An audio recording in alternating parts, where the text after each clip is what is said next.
Now about that time Herod the king stretched forth his hands to vex certain of the church, and he killed James the brother of John with the sword. And because he saw it pleased the Jews, he proceeded further to take Peter also. Then were the days of unleavened bread. And when he had apprehended him, he put him in prison, and delivered him to 4 quaternions of soldiers to keep him, intending after Easter to bring him forth to the people. Peter therefore was kept in prison, but prayer was made without ceasing of the church unto God for him. And when Herod would have brought him forth, the same night Peter was sleeping between 2 soldiers, bound with 2 chains, and the keepers before the door kept the prison. And, behold, the angel of the Lord came upon him, and a light shined in the prison, and he smote Peter on the side, and raised him up, saying, Arise up quickly. And his chains fell off from his hands. And the angel said unto him, Gird thyself, and bind on thy sandals.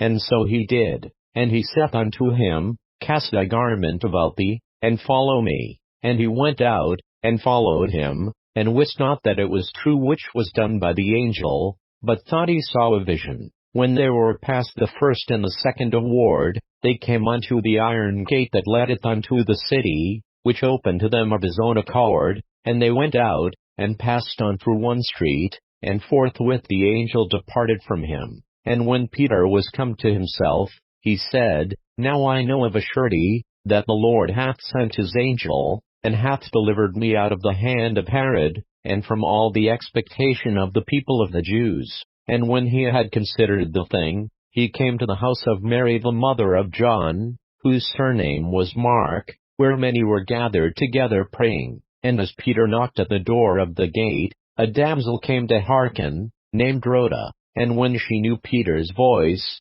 she opened not the gate for gladness, but ran in, and told how Peter stood before the gate. And they said unto her, Thou art mad. But she constantly affirmed that it was even so. Then said they, It is his angel. But Peter continued knocking, and when they had opened the door, and saw him, they were astonished. But he, beckoning unto them with a hand to hold their peace, declared unto them how the Lord had brought him out of the prison. And he said, Go shew these things unto James, and to the brethren. And he departed, and went into another place. Now as soon as it was day, there was no small stir among the soldiers, what was become of Peter. And when Herod had sought for him, and found him not, he examined the keepers, and commanded that they should be put to death.